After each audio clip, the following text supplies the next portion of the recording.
Sibingelele bazalwane kubo bonke le video ezofinyelela kubo. Kuyisifiso sami sengathi ingafinyelela kubantu abaningi but ngenxa yezizathu ezahlukeneyo kwesinye isikhathi kugcine kungabi njengesifiso. Ngesizathu sokuthi izinto engifuna siy'xoxe izinto ey'thinta wonke umuntu owumzalwane. Maqondana nokuphila nje nabantu la emhlabeni sisekule ndawo uyise engakabuyi. Ngiyafisa namhlanje-ke sibheke into ebalulekile nebucayi nenzima kakhulu ukukhuluma ngayo nenobungozi kakhulu nelimaze nje abantu abaningi futhi nobonayo ukuthi uma engalungiswa sengalimaza abantu abaningi. Ngifuna sibheke indaba yokwehlukana bakubiza ngokuthi i-divorce. Ngifuna sibheke ukuthi uNkulunkulu eBhayibhelini akakuvumi ukwahlukana, i-divorce, futhi uNkulunkulu uyakuvuma ukwahlukana, i-divorce. Kwesinye isikhathi noma ngenxa yezizathu ey'thile uNkulunkulu akakuvumi ukwehlukana, i-divorce.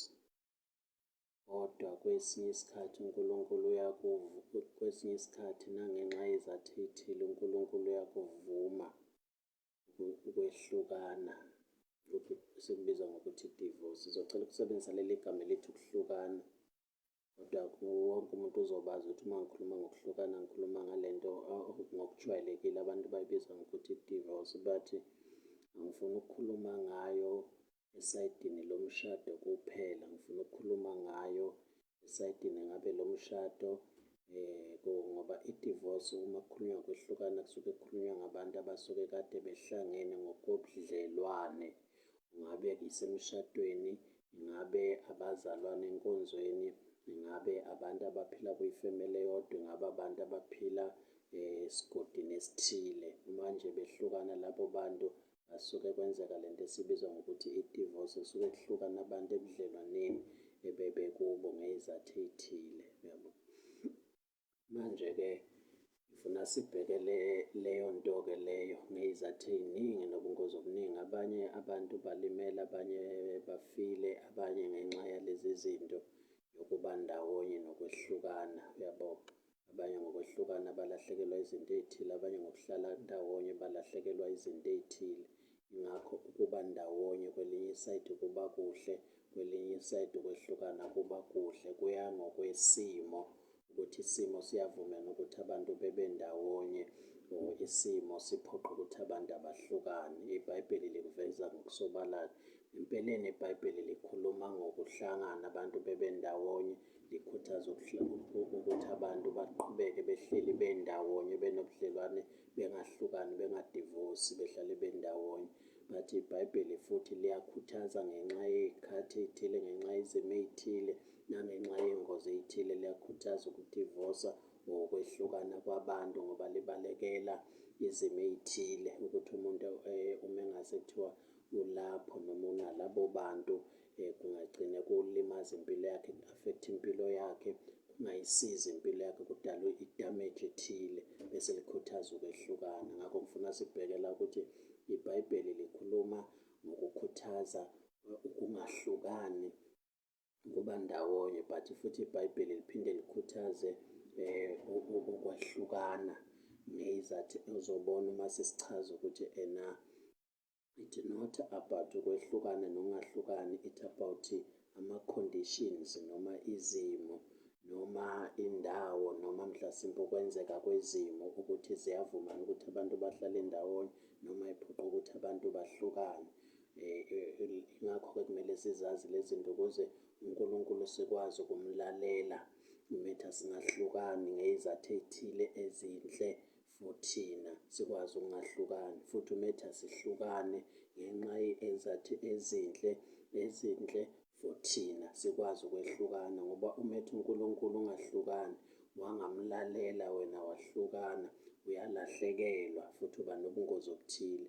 But umethi uNkulunkulu uhlukana ngenxa yezinto ay'bonayo, wena wangahlukana, kuba khona izinto ezikulahlekelayo nobungozi ogcine ukubo. Omunye ukwazi ngisho ukungena ey'ngozini ngangokuthi ziletha ukufa uma engayenzanga leyo nto. Kunomunye umzalwane ububona ukuthi udingwa umhlaba kakhulu, abaningi bayamazi.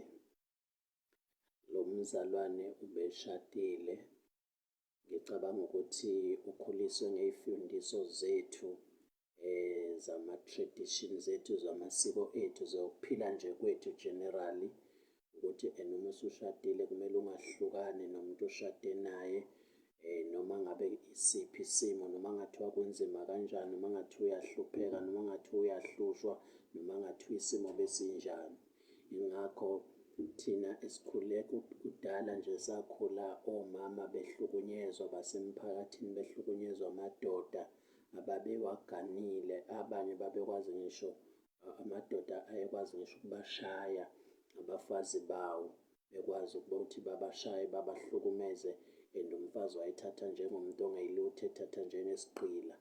Kodwa ngenxa yendlela akhuliswe ngayo ekhaya, nakhule emphakathini azi ngayo, wayazi ukuthi uma usushadile ushadile, awubheke emuva noma kungathiwa kushisa kanjani, noma kungathiwa ifemeli oshadele kuyo iyaku-reject-a, noma kungathiwa umama ezala uyakuhlukumeza, noma kungathiwa osisi bakamkhwenyana bayakuhlukumeza, noma kungathiwa umkhwenyana wakho uyakuhlukumeza, uyakushaya, wawuqhubeka uhlale lapho ngenxa yendlela owazi ngayo. Lolu lwazi oluthole ngendlela okhulele kuyo, noma abantu abakhule bekutshela, noma izeluleko owawunikwa zona uma usuyoshada. Naye-ke lo mzalwane lo sisi-ke ubenesipho esikhulu obonayo ukuthi udingwa umhlaba, ubusisa umhlaba, umhlaba uyasizakala ngaye. Lo sisi lo enesipho esikhulu sokuhlabelela, but eshade nomyeni obemhlukumeza. Kodwa ngicabanga ukuthi ngenxa yendlela akhuliswe ngayo emphakathini ekhaya, yokuthi ungahlukani nomyeni wakho noma ngasiphi isizathu, kwamenza ukuthi ahlale nani nomyeni wakhe. Nangendlela amasonto ahumusha ngalo iBhayibheli ukuthi akumele uhlukane nomyeni wakho, bakuveze ngangokuthi iBhayibheli liveza ukungahlukani kuphela, alikho la liveza khona ukwahlukana. Kwenza ukuthi umuntu-ke azi ukuthi uma eseshadile noma ngasiphi isizathu, uma kungathiwa uyahlukumezwa, noma kungathiwa uyashawa, noma kungathiwa uyabulawa, uqokela ukufa ngoba usuke ehlonipha le ndlela akhuliswe ngayo, ehlonipha ayitshela uhlonipha uNkulunkulu ngokulalela lelo vesi elihunyushwe ngaleyo ndlela kuye. Ngakho-ke kugcina kuba nalo bungozi-ke. Lo sisi umyeni wakhe wayemhlukumeza, emshaya njalo, engashintshi umyeni wakhe, ambekezelele, amthethelele, aqhubeke ehlale naye, ngoba ukumthethelela lo myeni kwakungamshintshi umyeni ukuthi ashintshe ukumphatha kabi nokumhlukumeza. One day umyeni wakhe wathi uma emshaya, wamshaya endaweni embi, wangena esibhedlela, kanti esibhedlela uzofika ashonele khona, washona-ke. Kwalahlekelwa umhlaba, kwalahlekelwa abantwana washiya iy'ngane zakhe emhlabeni, zalahlekelwa umama, ibandla lalahlekelwa ilo mzalwane lo, umhlaba walahlekelwa lo mzalwane obekwazi ukukhompoza iy'ngoma, ekwazi ukucula amaculo obonayo ukuthi ugcotshiwe. Wafa egcotshiwe, esetshenziswa uNkulunkulu too much, ngenxa yokuthi noma uNkulunkulu engakusebenzisa kanjani, kodwa uma ungeze ukumlalela uNkulunkulu uyakwazi ukungena engozini, udle iy'thelo zakhona zokungamlaleli uNkulunkulu. Yingakho le nto ibucayi kangaka ukuthi uNkulunkulu ngeke akuvikele, eqe ngisho izwi lakhe. Uma ekutshelile ukuthi kumele wenza kanje, wena wangakwenza, wakutshela ukuthi wenza kanje, wena wakwenza, ngeke uNkulunkulu eqe izwi lakhe bese ekwazi ukuthi akuvikele ngaphandle kwezwi lakhe, yabo. Manje lo mzalwane kwakumele ekwazi ukuthi ukubona ukuthi umyeni engihleli naye, indlela angihlukumeze ngayo. Manje wabona umshado ubaluleka ukudlula impilo yakhe, ngoba umshado wenzelwe umuntu, akusiwo umuntu owenzelwe umshado. Manje umshado ukukhonela umuntu, wokunakekela umuntu, uyinjongo kaNkulunkulu for umuntu, uyisipho sikaNkulunkulu for umuntu. Akusiwo umuntu oyisipho somshado ukuthi kungangcono kungalimala umuntu, kubhrekheke umuntu, kufe umuntu ukuze kusinde umshado, yabo. Ngakho umshado kumele umuntu kube isipho esikhonela uNkulunkulu for injongo ezinhle zomuntu. uNkulunkulu umisele umuntu for injongo ezinhle nokuphumelela nokusizakala komuntu. Uma umuntu eselimala, esebhrekheka, esedistroyeka, sekumele afe ngenxa yomshado, kumele umuntu avume ukuhlukana naleyo nto emlimazayo. Not onomshado kuphela, noma kungathiwa yini umuntu esempilweni, leyo nto ikhonela ukumsiza umuntu, ukumsaphotha, ukumnakekela. But leyo nto uma isimlimaza umuntu, leyo nto uma isimgulisa umuntu, leyo nto isizombulala, kumele ahlukane naleyo nto, ngoba empilweni umuntu kuNkulunkulu ubalulekile. Zonke ezinye izinto zidalela umuntu, but lezo zinto uma seziyingozi kumuntu zimele zibulawe. Noma kungathiwa isilwane esikhonela ukusiza umuntu, akumele kufe umuntu ngenxa yesilwane. Singaqokela ukubulala isilwane uma sibona ukuthi umuntu usesengozini ukuthi angabulawa leso silwane. Singamele sibulale leso silwane, sihlukanise umuntu naleso silwane, ngoba empeleni kuNkulunkulu umuntu yena u-number one. Ukunezinto zonke ey'mise uNkulunkulu, kunezinto zonke uNkulunkulu ay'dalela umuntu, yabo. Ngaphinde futhi ngahlangabezana nayo le ndaba. Kwakungomunye umama osekhulile nje impela, mhlawumpe ungambeka ko-60 years. Lo mama lo okushuthi washada nomyeni wakhe engakakholwa. Bakholwa, baphila-ke, bathola ney'ngane, baze bakhula-ke beshadile. Kwafika lo mama wathola ivangeli. Uma eselitholile-ke ivangeli lo mama, umyeni wakhe sesindisiwe-ke, wangamthanda lo mama, futhi wamazisa ukuthi akasamfuni, futhi wamtshela ukuthi akahambe, akamthandi, yabo. Lo mama wayesethi yena ngeke eze ekwazi ukushiya umuzi wakhe uney'ngane, yena ngeke ekwazi ukushiya umuzi wakhe ngenxa yokuthi ubaba akamthandi, ngenxa yokuthi ubaba uyamxosha, ngenxa yokuthi ubaba wayemthembisa ngisho ukumbulala kwesinye isikhathi. Uthe esuka lapho lowo baba wabe eletha iy'ntombi la ekhaya, efika ney'ntombi la ekhaya lo mama ekhona, yabo. Manje lo mama akusisi isitori engangisizwa, isitori lo mama owayekhuluma nami ngqo. Kwasho ukuthi ngaleso sikhathi ngangingenayo impendulo. Engitshela ukuthi umyeni wakhe akamthandi, umyeni wakhe uyekhuluma ethi akamthandi, akamfuni, esho yonke into ekhombisa ukuthi akamfuni, amtshele nokuthi akahambe emxosha, amtshele nokuthi uzombulala. But lo mama ngenxa yendlela akhuliswe ngayo, nangenxa yezingane, nangenxa yesonto ukuthi limtshelile ukuthi ungahlukani nomyeni wakho noma ngasiphi isizathu, yabo. Sasenza ukuthi ahlale la, noma abone ukuthi ukuhlala kuleli khaya kuyamhlukumeza, kubhreka inhliziyo, ukubona umyeni wakhe eletha iy'ntombi ekhona, kungamhloniphi, kumphoxa, kumbhreka imizwa, kumhlukumeza ekudaleni kwakhe. Bangithi bese ngaphezu ngaze ngathi bese phezu ka-60 lo mama uma ngimbuka ngokokwami. Leyo nto leyo yangenza ngiyibuke kakhulu le nto, ngoba ukuthi ibaluleke ngangokuthi abanye abantu bafa before time. Uma ubanaka ngalezi zinto, abanye bashawa ama-heart attack, abanye bashawa zi-stroke ngenxa yokuhlukumezeka emndenini abahleli kuyo ngey'zathi ey'thile, bengakwazi ukuphuma ngoba bebalekela ukuphula leyo mthetho abakhuliswe ngayo, bephula leyo mthetho abayibekele emasontweni. Umuntu aqokele ukuthi noma ngingabhrekheka enhlizweni yami, noma ngibe ne-trauma engqondweni yami, kuhlukumezeke ingqondo, kuhlukumezeke mina, kuhlukumezeke ney'ngane, ngizohlala ukuze ngingayiphuli, ngiphoqe leyo mthetho leyo. Abantu baqokela ukuthi okungcono bangafa ngisho ukufa, kufe ney'mpilo zabo, ukuprotector leyo mthetho, ukuprotector lobo budlelwano, ukuprotector lokho kuhlangana lokho, ngoba bengafuni ukwehlukana, bebona ukuthi bazobe bephula imithetho ethile, bazobe bephula iy'nkolelo ey'thile, bazobe bephila izinto okwaziwa ngokuthi yisiko lethu abahloniphayo, okwaziwa ukuthi into evela kuNkulunkulu, ngoba uNkulunkulu bamthanda, bamhlonipha, bengafuni ukuphula leyo mthetho. Ingakho ngifuna siyibheke-ke le nto le. Uma ufunda lento yokwehlukana, abaningi uma bekhuluma indaba yokwehlukana bayithatha lapha encwadini kaMalaki, uMalaki chapter 2 verse 16.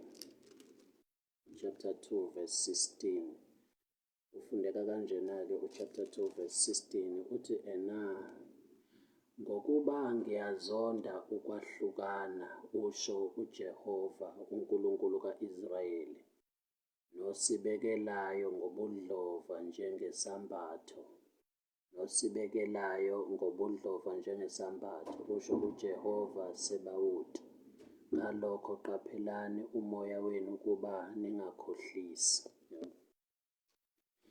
Leli vesi lilimaza abantu ngenxa yokuthi siyalisusa kwi-content yalo or noma emqondweni walo, yabo. Leli vesi alikhulumi ngokwehlukana. Bangithe uNkulunkulu akafuni ukuthi abantu behlukane ngokwelinye isayidi uyafuna abantu ukuthi bahlukane. uNkulunkulu akakholelwa ekwehlukaneni kwelinye isayidi, kwelinye isayidi uyakholelwa ekwehlukaneni. uNkulunkulu kwesinye isikhathi uyasho ukuthi abantu abangahlukani ngenxa yezathu ey'thile, kodwa kwesinye isikhathi uyasho ukuthi abantu abahlukani. Akuphikisani lokho. Uzobona ukuthi kusuke kungama-condition noma kuyizimo ey'suke zikhona ezenza ukuthi abantu akumele behlukane, bahlukaniswe lezi zathu. Kodwa kunezinye izathu obonayo ukuthi kuyaphoqa ukuthi abantu benze njani konke lokho kusuke ku-right. But siqala ukuba wrong thina uma sesizothatha leli vesi lisenza ukuthi sithi asingahlukani noma ngasiphi isizathu, silahle zonke izathu neBhayibheli eliy'bekayo okumele sehlukane. Ozoyibona uma sengiyikhomba njengamanje ukuthi zikhona izathu iBhayibheli elivumayo ukuthi asingahlukani, sihlukaniswa yilezo izathu lezo zi-easy, zisimpuli, azinkulu ukuthi ingasihlukanisa. Bese kuzoba khona iBhayibheli izathu eliy'bekayo nelisikhuthazayo nelisitshelayo ukuthi ngenxa yazo singehlukana, uyabo. Lokho konke lokho uma singakulalelanga thina sabuka leli sayidi elilodwa, sizogcina singene ey'ngozini ekugcineni siblame uNkulunkulu, sisele uNkulunkulu, kanti thina sihumushe iBhayibheli ngendlela elilahla umqondo uNkulunkulu abenjani abewujongile. Yabo leli vesi ade silifunda nje la, uma uzofunda ngenhla ungezukulisusa emqondweni walo, alikhulumi ngokuthi abantu uNkulunkulu uzonda ukwehlukana noma ngasiphi isizathu, yabo. Uzobona ukuthi lisaqhubeka labe likhuluma khona ngenhla nangezansi futhi lisakhuluma ngakho. Likhuluma la ngabantu besilisa ebebenamakhosikazi. La makhosikazi uma uzofunda lapha ngenhla uzobona ukuthi amakhosikazi abethembekile kulaba bantu kulaba bantu besilisa, abantu abafazi bobusha babo, abafazi ebebelize lithi bebengabangani kulaba bantu besilisa, bebengabahlobo, bebengabathembekileyo kulo muntu wesilisa. Bese lizothi bathi laba bantu besilisa benze njani? Babakhohlisa, yabo. Laba bantu besilisa benze njani? Laba bafazi babalahla, yabo. Balahla abafazi abanjani? Ebebethembekile. Balahla abafazi ebebenjani? Ebebengabangani kubo. Balahla abafazi abebenjani?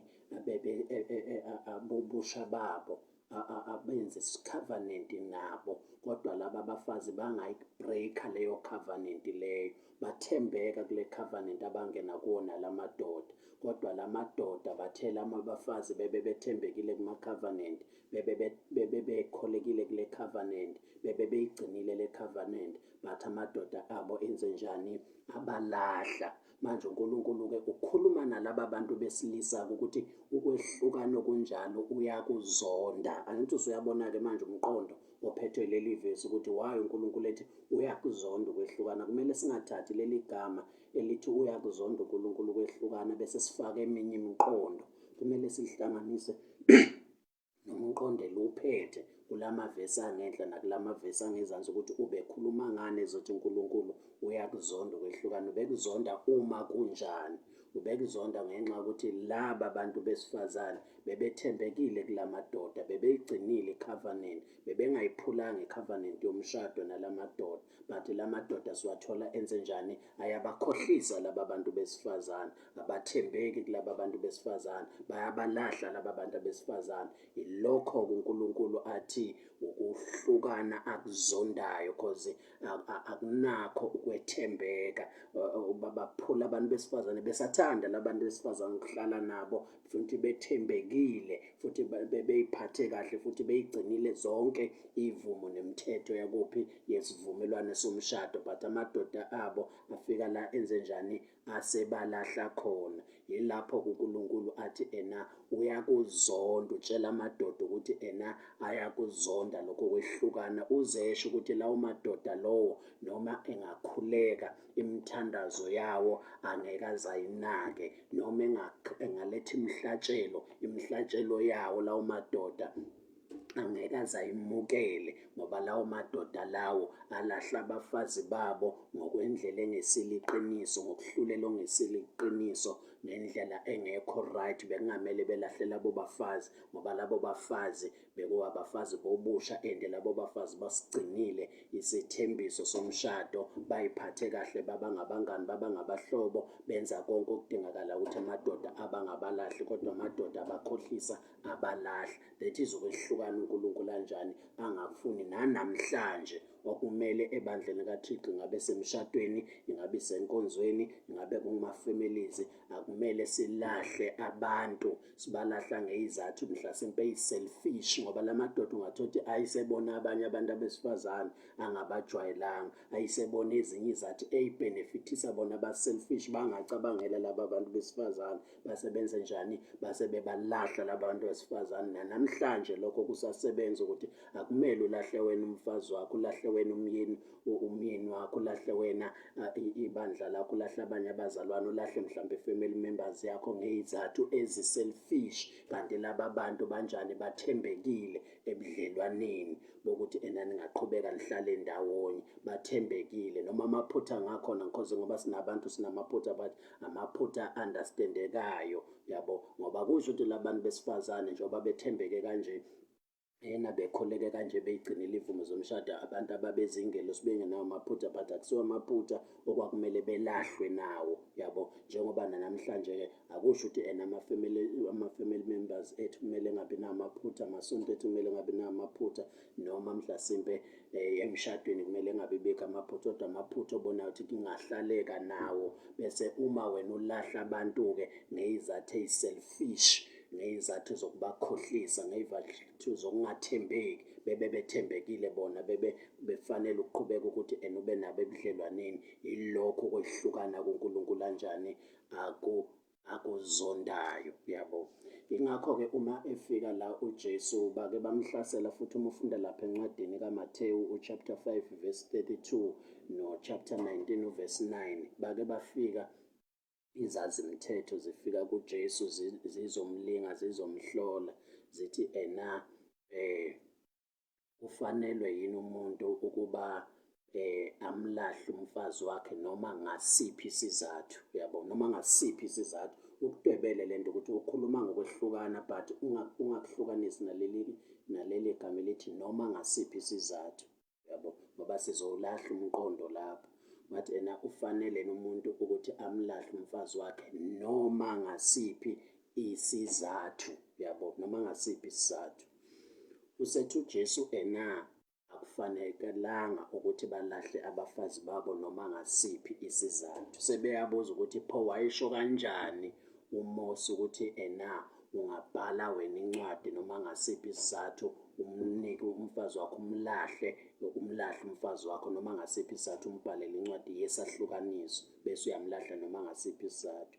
Useyasho ukuthi uMose wabhala ngenxa yobukhuni bey'nhliziyo zenu, okusho ukuthi kwakuyi-selfishness yalamadoda, yabo, enza ukuthi balahle abafazi babo noma ngasiphi izathu obona ukuthi akufanele ngabe balahle amadoda abo, abafazi babo ngazo, yabo, akusizi izathu ezifanelekile.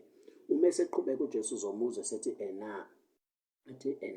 kwasekuqaleni kwakungenjalo, yabo. uma ekhuluma ekuqaleni usho ekuqaleni la uNkulunkulu edala khona izwe nomhlaba, edala u-Adam no-Eva, uthi kwakungenjalo ngokwegoli nje, ngokwepurpose kaNkulunkulu. Wangekho ukuthi umuntu wesilisa kumele alahle umfazi wakhe noma ngasiphi isizathu. Le nto iqale ngesikhathi sikaMose, lo emthethweni kaMose. uMose, uJesu uyasho ukuthi wayekubhala ngenxa hhayi kaNkulunkulu, hhayi ngenxa kapurpose kaNkulunkulu, kodwa ngenxa yobukhuni bezinhliziyo zenu. Yabo, wayesebavumela ukuthi abalahle amakhosikazi noma ngasiphi isizathu, bababhalele incwadi esemthethweni yokubalahla laba bafazi labo. Yabo, usethi-ke ngezathu-ke ngezansi uzobabuyisela emumva lapha ku-Adam no-Eva.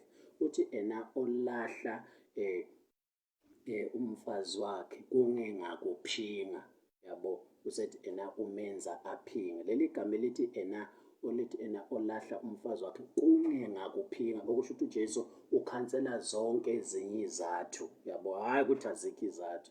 Uqonde ukusho ukuthi akumele umlahle ngazo zonke izathu, ngoba ziningi izathu. Sinamaphutha nama-mistake kuma-family members, ey'nkonzweni esiphila kuwo, emphakathini esiphila kuwo. Singabantu, sinamaphutha, siyaxobana, but kumele senze njani? Sithethelelane. Akukho wena indawo la ungathi wena ungaphila khona ungakwazi ukuxobeka, or ungakwazi ukushayisana nomuntu niphambano imbone nani nani. Ngamele uyohlala wedwa noma ukhishwe kulo mhlaba. Yabo, ngakho azikho. Ngeke uthi wena ungathi kumele kukhanselwe zonke izathu ukuze ukwazi ukuphila nabantu emndenini, uphile nabantu enkonzweni, uphile nabantu emshadweni. Ngeke y'khanselwe zonke izathu, kodwa kumele kube khona izathu ey'qinile ngempela ukuthi lezi singay'bekezelela, kodwa uma sekufike lezi kuya-understand-eka ukuthi sekungadala ukwehlukana kwifemily, sekungadala ukwehlukana enkonzweni, sekungadala ukwehlukana kuphi? Emshadweni. Lana-ke sibona uJesu zonke izathu uyazeqa, uthi olahla umfazi wakhe kungengakuphinga. Le gama ithi kungengakuphinga kusho ukuthi zonke ezinye izathu ziya-ignorwa manje, ziyalahlwa lezi ezinye izathu. Ungalahli umfazi wakho noma ngasiphi isizathu lezi ezayishiwo uMose, ngoba wazisho ngenxa yobukhuni bey'nhliziyo zenu. But ngokwecebo likaNkulunkulu akumele ngabe nilahla amakhosikazi enu noma ngasiphi isizathu uma kungengakuphinga. Ngithi uyabona ukuthi manje la sekukhulunywa ngento enjani ewu-two. Kukhulunywa ngokuthi ungamlahli umfazi wakho noma ngasiphi isizathu, bese lizokhuluma ngokuthi kungengakuphinga, kusho ukuthi liyavuma uma kuwukuthi-ke bethu bephingile. Uma kuthiwa nje kungengakuphinga, isona sizathu la esisodwa esivezayo ukuthi umfazi kuya-understand-eka or kuyamukeleka ukumlahla ngenxa yokuthi ubephingile. But uma kungengakuphinga, kulindelekile nesodwa esinye isizathu sokuthi ungakwazi ukulahla bani? Umfazi wakhe. Ngithi uyabona sekubukeka ilokuzane, sekungena lezi zinto eziwu-two, ukuthi uNkulunkulu uyakholelwa ukuthi kwelinye isayidi abantu bengahlukani, uyakholelwa kwelinye isayidi ukuthi benze njani? Bahlukane. La ukholelwa ukuthi abantu kumele bengahlukaniswa yizo zonke ezinye izathu, but uya-understand-a futhi ukuthi nangu umuntu ushadile but umfazi wakhe uyaganga, uphinga nomunye umuntu. Kuya-understand-eka lapho ukuthi lo mfazi lo usiphulile isivumelwano somshado. Ingakho nakwi-Old Testament uNkulunkulu, uma abantu babenza onke amaphutha, babe nobudlelwane noNkulunkulu, uNkulunkulu wayewumyeni ka-Israyeli. U-Israyeli wayenawo wonke amaphutha, kodwa uNkulunkulu bengabalahli u-Israyeli ngenxa yalawo maphutha lowo. Ubengamlahli umakoti wakhe u-Israyeli ngenxa yalawo maphutha lowo. Ubezemlahla u-Israyeli uma ekhonza abanye onkulunkulu, waba nomunye umyeni. Wayesuke ephule lapho-ke isivumelwano somshado. Yabo, ila uNkulunkulu beqala ukumlahla khona u-Israyeli uma ekhonza abanye onkulunkulu. Kodwa ulokhuzana uNkulunkulu bengamlahli u-Israyeli uma kungengakuphinga. Isona sizathu sodwa uNkulunkulu obekwazi ukulahla ngaso u-Israyeli, ukuphinga. Nalana-ke sithola uJesu ubekela indoda ukuthi umfazi ingamlahle noma ngasiphi isizathu uma kungengakuphinga, ngoba ukuphinga kodwa ku-Israyeli obekwazi ukubreak i-covenant phakathi kwabo noNkulunkulu. Nalapha futhi emshadweni ukuphinga kodwa kuleli vesi ebengakwazi ukubreaka i-covenant yomshado phakathi kwendoda nomfazi, bese ku-understand-eka-ke ukuthi uma indoda imlahle umfazi wayo, imlahle ngendlela uNkulunkulu a-understand-a namukela ngayo nakholelwayo kukho, ngoba even yena njengoba ekholelwa kukho nje uNkulunkulu uma kwenziwa umuntu wesilisa, ubekholelwa kukho uma kwenziwa wuye Israyeli ekhonza abanye onkulunkulu ebese yamlahla u-Israyeli, ngoba yinto ebekholelwa ukuthi u-Israyeli usiphulile isivumelwane sendoda nomfazi kuNkulunkulu, yabo. Ngakho-ke uma-ke ephenduka u-Israyeli baqale phansi benze lesivumelwane, bangene esivumelwaneni ngoba u-Israyeli besuke sesiphulile, yabo. Ingakho-ke ngithi la kusivezelwa khona ukwehlukana nokungahlukani-ke la kuMathewu chapter 5 verse 32 no chapter 19 verse 9, ukuthi uNkulunkulu la uyaveza ukuthi akakholelwa ekwehlukaneni noma ngasiphi isizathu, futhi akakukhuthazi ukwehlukana, futhi akakufuni ukuhlukana, uyakuzonda ukwehlukana. Sehlukaniswa zizathu ezinye nje okumele siphile kanye nazo, ngoba abantu akumele bengabi nazo izathu ey'ngamaphutha sokuthi sishayisane, singaboni ngasolinye nanani. Izinto lezo ey'dinga intethelelo nokubekezelana, nokuthi sixazulule, nokuthi singayinaki lezo zinto, sikwazi ukuphilisana, ngoba akekho umuntu ongenawo lawo maphutha.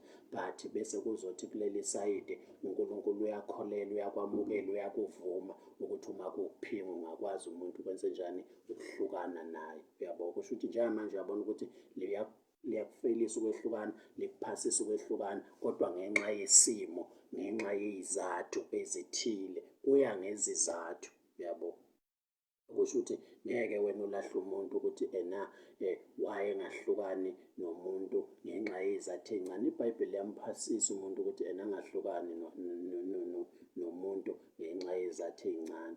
Ngeke futhi wena ulahle umuntu ukuthi umlahleleni umuntu ashade naye ngenxa yokuthi uphingile. IBhayibheli liyakuphasisa futhi nalokho, yabo. Ngakho ngiqonde ukusho ukuthi kumele sikubuke esayidini lokubili lento yokwehlukana nokungahlukani, ukuthi iBhayibheli aliphikisani, kodwa liyakuvuma ukwehlukana, liphinde likuvume nani nokungahlukani, kodwa kuncike ezizathwini, ukuthi kunezathu ey'vumayo ukuthi abantu abahlale ndawonye bengahlukani, kunezathu futhi ey'vumayo ukuthi abantu bangahlukana. Ngakho uma umuntu ehlukana noma engahlukani, kuncike kulezo zathu usuke right, yabo. Abahlukanayo ngenxa yezathu ey'shiwo iBhayibheli ba-right, abangahlukani ngenxa yezathu elishiwo iBhayibheli futhi ba-right. Kuphela thina uma sizomisa ukuthi bonke abantu abahlukane, sizobe sesi-wrong. Uma simisa ukuthi abantu bangahlukani, sizobe sesi-wrong, ngoba kumele sibuke izathu ey'shiwo iBhayibheli bese abantu bengahlukani, sibuke izathu ey'shiwo iBhayibheli abantu bese beyahlukana. Lokho kuzovikela abantu abaningi abakwazi ukuthi uma behleli ndawonye uthole ukuthi impilo yabo iyalimala, impilo yabo iyabhrekeka, impilo yabo isey'ngozini zokufa. Lokho kuphoqa ukuthi njani bahlukane, futhi kuzosiza ekuthenini abantu bengakhuthaleli ukwehlukana ngenxa yezathu namaphutha athile angadingi ukwehlukana, adinga ukuthi abantu bebekezelelane, bethethelelane, bakhule, bafunde ukuphila nabantu benalawo maphutha, bengajahi ukwehlukana, ngoba bazolahlekelwa izinto ey'ningi kulabo bantu labo aba-gifted ngazo nabanazo nabangasizakala ngenxa yokuthi bajahe ukwehlukana. Yingakho ukwehlukana-ke kumele kungabi into esiyikhuthalelayo, but uma kuphoqa isimo okumele umuntu awele kuyo, ngoba kunobungozi futhi ukuhlala endaweni ethile kanti inobungozi yokuthi ingakulimaza, ikugulise, ikubulale nokukubulala, yabo. Ngakho-ke ngifuna sikubheke kokubili lezi zinto, ngoba sinabantu njengamanje abalimele kodwa ababanjwe indlela yokuhumusha lamavesi nendlela esikhuliswe ngayo emphakathini yethu, egcina abantu behleli, umuntu agcine ebhrekheka, adamejeke, omunye abe weak ngisho ngaphakathi emoyeni wakhe, omunye abhrekheke imizwa yakhe, omunye ubone ukuthi impilo yakhe iyacwila, imuka namanzi, iyasha, isengozini yokufa. Abanye sibalele ngisho phansi, babulawa abantu bebesebudlelwaneni nabo, bengafuni ukwehlukana nabo ngenxa yale ma-teaching emiphakathi yethu, ngenxa yalama-teaching ahumusha amavesi ngale ndlela le. Umuntu ahlale aqokele nokugula, aqokele nokufa, aqokele nokulahlekelwa yiyo yonke into, aqokele ukulahlekelwa yizo zonke izinto uNkulunkulu amdalele zona. kushintshwa ingenxa yokuthi abantu asebudlelwaneni nabo abamthathi njengalutho, abamfiseli okuhle, bamphoqa ukuthi abe enye into, bembreaka, bemdelela, bemenza yonke into uNkulunkulu angayithokozeli. Ngoba uNkulunkulu into ebalulekile umuntu. Sisebudlalwaneni nje ngoba uNkulunkulu ucabangela umuntu, sinemishado ngoba uNkulunkulu ucabangela umuntu, siney'ndawo ngoba uNkulunkulu ucabangela umuntu. uNkulunkulu akacabangeli iy'ndawo ngomuntu, akacabangeli ubudlelwane ngomuntu, akacabangeli izinto ngomuntu. No, uNkulunkulu ucabangela umuntu ngezinto zonke. Manje akumele umuntu alimale sivikela lezo zinto. Kungcono ungalimala lezo zinto kuvikelwa impilo yomuntu. Ingakho lento yangiphatha kabi ukuthi lo mama uhleli noma impilo yakhe ihlukumezeka, noma impilo yakhe ibhrekeka, noma impilo yakhe ilimala ingqondo yakhe, noma impilo yakhe iphila impilo yokuba phansi, yokuba wiki, yehloni nehlazo, neyokugula, neyosengozi yokufa. Uhlaliswe ile ndlela akhuliswe ngayo nendlela okhulunyiswa ngayo amavesi, impilo yabo ibucayi. Nangu lo mama omunye usilahlekele, kwalahlekela umphakathi, kwalahlekela umhlaba, kwalahlekelwa iy'ngane uma wazo. Ebanjwe yini lo mama? Ebanjwe indlela akhuliswe ngayo, ebanjwe lo mama yama-teaching, indlela afundiswe ngayo iBhayibheli, yamenza wenze njani. Namhlanje asinayo lo mama, umshadisele emhlabeni lo mama asinayo. Isipho uNkulunkulu wasinika sona sinayo. Sibanjwe yini? Sibanjwe ilama-teaching. Ingakho lama-teaching sifuna ukuthi siwabukisise ngoba ayingozi uma singezokuwahumusha ngendlela ehlangene nomqondo kaNkulunkulu namanye amavesi. Sizowathatha lama-teaching bese sifake yethu imiqondo, igcine ibophela abantu ey'ndaweni ey'thile ey'babulalayo, igcine ikhulula abantu ey'ndaweni ey'thile ey'benza ukuthi balahlekele. Ingakho-ke ngifuna siyibheke-ke lento leyo. Uzobona uma sesibheka siqhubeka nayo ukuthi ayithinti ingxenye yomshado kuphela, ithinta nengxenye yokuphila nabantu emphakathini, neyokuphila nabantu elokhuzeni ey'ndaweni ezahlukeneyo.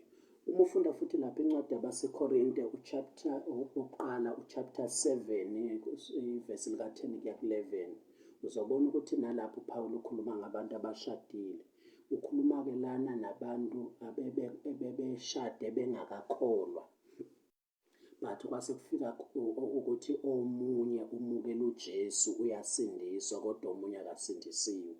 Bese kuzothi lo ongasindisiwe, yabo, uyavuma ukuhlala nalo njani, uyavuma ukuhlala nalo sesindisiwe, uya-understand, uyavuma ukuthi bangaqhubeka behlale noma upartner wakhe or umuntu ashade naye sesindisiwe. Lo ongasindiswanga, lo ongakholwa, akanankinga ukuthi angahlala naye lo njalo. LiBhayibheli lithi-ke ungahlukani nomyeni wakho, ungahlukani nomfazi wakho ngenxa yokuthi akakholwa, wena usuyakholwa, ususindisiwe, as long nje evuma ukuhlala nawe. Ngoba lize libe ukuthi kwazi bani mhlasimpe ungahamba kuhamba umzuze naye agcine njani esekholwa, uyabo. Okusho ukuthi iBhayibheli liyakhuthaza ukuthi abangahlukani uma kuwukuthi umuntu oshade naye unjani, akakulahli, akakuxoshi, uyavuma ukuhlala nawe, yabo.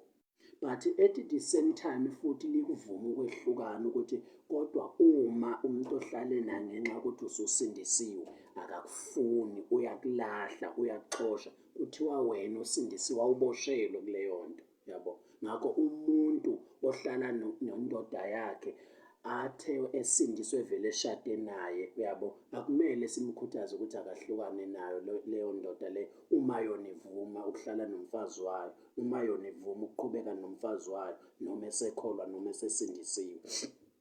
IBhayibheli la lisivezela ukubaluleka kwempilo yaphakade kunempilo yesikhashana yomshado, ukuthi into efunakalayo ukuthi as long umyeni oshade naye engezukwenza ukuthi ulahlekelwe izinto zaphakade, ukuphila kwaphakade, insindiso yakho yaphakade, ikusasa lakho laphakade ngenxa yepleti, into yesikhashana, umshado lesinawo. Uma-ke yena evuma ukuthi ngizohlala nawe kodwa ungalahlekelwa insindiso yakho, ungalahlekelwa ukukholwa kwakho, ungalahlekelwa ukuphila okuphakade, kuthi wahlala naye lowo muntu. Bese kuthiwa kodwa uma ekulahla, engafuni ukuthi uhlale nawe, ekulahla ngenxa yokuthi usuyikholwa, ususindisiwe, ekulahla ngenxa yempilo entsha usuyiqalile nohambo olusha useluqalile, lithi iBhayibheli umzalwane akaboshelwe kuleyo nto, yabo. Awuboshelwe ukuthi uzophoqeleka ngenkani wena ukuthi ngoba ushadile nalowo muntu qhubeka naye, uhlale naye noma ekulahla noma ekurejecta noma engakufuni, yabo. IBhayibheli yakubeka futhi lapho ukuthi umzalwane akaboshwa. Hamba uyifundela lizosho ukuthi umzalwane akaboshelwe kulokho, yabo. Okusho ukuthi umukelekile ukuthi umzalwane engahlukana uma icondition injalo. Ngithi usuyabona ukuthi iBhayibheli liyavuma ukuthi abantu abangahlukani uma isimo esithile, kodwa futhi kunezimo la iBhayibheli elivumela khona abantu ukuthi bangahlukana khona, njengalana nje siqale khona kuMathewu ukuthi iBhayibheli belingavuma ukuthi abantu bahlukane ngenxa yokuthi isimo sithi kunezathu nje okumele kuphileke nazo, yabo. But futhi belivuma ukuthi abantu bangahlukana uma kuwukuthi khona ophingile, yabo, ngenxa yesimo futhi belikuvuma. Nala liyavuma ukuthi abantu abangahlukani uma kuwukuthi lona ushade naye ongakholwa uyavuma ukuthi uhlale naye, yabo. Ukuthi isimo siyavuma ukuthi qhubeka umshado wakho wenze njani, ungahlukani nalo muntu oshade naye ngoba isimo siyakuvumela ukuthi hlala naye. But uma kuthi uyakuxosha, uyakulahla ngoba ususindisiwe, uthi angifuni umfazi osindisiwe, ngifuna indoda mina esindisiwe, lithiwa wena-ke usindisiwe, awuboshiwe, awuboshelwe ukuthi sekumele uhlale ngenkani nalowo muntu lowo, ungahlukana nalowo ngenxa yesimo. Ukwehlukana kwalokho iBhayibheli alikulahli, liyakuphasisa, liyakuphasisa lokho, yabo. Okusho ukuthi iBhayibheli liyakuvuma ungahlukani ngesimo esithile, futhi liyakuvuma ukwahlukana ngesimo esinjani esithile. Kumele sizazi zonke lezi zinto ukuze umuntu azenzayo singamlahli, ukuze umuntu mesehlangabezane nesimo esithile ethatha iy'nyathelo ekwazi ukuyithatha, azi ukuthi uvunyelwa iBhayibheli ukuqhubeka ahlale, uvunyelwa iBhayibheli ukuqhubeka enze njani, ahlukane. Angayitsheli ukuthi useqe iBhayibheli, azi ukuthi uNkulunkulu ungasesayidini lakhe, uyamphasisa ngoba zonke lezi zinto azenzayo wedwa ukuhlukana noma ukuhlala ukwenza ngokwezathu nangokwesimo esivunywa yini iBhayibheli. Angalahli uSathane, engayilahli naye ngonembeza, engalahlwa abantu, engalahlwa yilutho, ngoba uyazi ukuthi ngenze lezi zinto ngokwama-conditions abekwe yini iBhayibheli. Ngakho uma ulahla uhlala nomfazi wakho noma nomyeni wakho, noma ngaziphi amaphutha noma ngaziphi ezinye izathu, usuke u-right as long ungekho ukuphinga. Futhi uma umlahlile ngenxa yokuthi kube phingile useyaphinga useyafeba, lokho iBhayibheli futhi liyakuphasisa. Ngeke uze uyilahle, ngeke uyibophe lapho, ngeke ulokhuze uyilahle ukuthi wenze into ephambana nevesi. Ivesi liyakuvuma ukwehlukana lapho. Nala futhi uma kuwukuthi wena umyeni wakho awumlahle noma engakholwa, engasindisiwe, wena ususindisiwe, nishadene engakholwa, wena wasindiswa, uma ungamlahli iBhayibheli liyakuvuna lapho, liyakuvuma lapho, yabo. Ngakho akumele uzilahle futhi nabantu akumele bekulahle bethi usindisiwe kodwa unomyeni ongakholwa. iBhayibheli liyakuvuma lokho. Futhi nawe uma kuwukuthi umyeni wakho uyakulahla umakoti wakho uyakulahla ngenxa yokuthi wena ususindisiwe, akasakufuni, uma wena-ke usuvuma, usuwamukela, usumyeka, iBhayibheli liyakuvumela, lithi awuboshiwe endaweni enjalo. Liyakuvuna futhi iBhayibheli. Akumele ube khona abantu abazokulahla, akukho kumele nawe uyilahle ngonembeza, kumele uvumele noSathane akuhlulele. Kumele wazi ukuthi ubhekhwe yizwi, ubhekhwe uNkulunkulu, ngoba uNkulunkulu umelene nokwehlukana ngey'zathu ey'thile, futhi uyakuvuma ukwehlukana ngey'zathu ey'thile. As long kulezo y'zathu ey'kaNkulunkulu nje usuke ekubhekhile, usuke ubhekhwe nayizwe, usuke uvunywa yizwe uma ukwenze uvunywa lezo y'zathu ey'kaNkulunkulu. Ngakho kumele sazi zonke lezi zinto lezi ukuze sikwazi ukuthi impilo yomzalwane ivikeleke ey'ntweni zonke engagcina zimbophele ey'ndaweni okumele ngabe uyaphuma kuzo, engagcina zimkhiphe endaweni okumele ngabe uyahlala kuzo. Kodwa ngenxa ungakwazi lamavesi noma singazazi lezi y'fundo, sigcina singene ey'ngozini ey'ningi esisenza ukuthi sihlukane nabantu silahlekelwe, sihlale nabantu silahlekelwe, sihlukane nabantu singene ey'ngozini sife, sihlale nabantu singene ey'ngozini zife. Kumele sazi zonke lama-conditions so that sizokwazi ukuthi senze njani, sithathe iy'nyathelo ngokwama-conditions uNkulunkulu awabekile. Sihlale nabantu uma kubizwa ukuthi sihlukane nabo, sihlukane nabo, so that uma sihamba ngalezo y'zathu kaNkulunkulu sizosinda.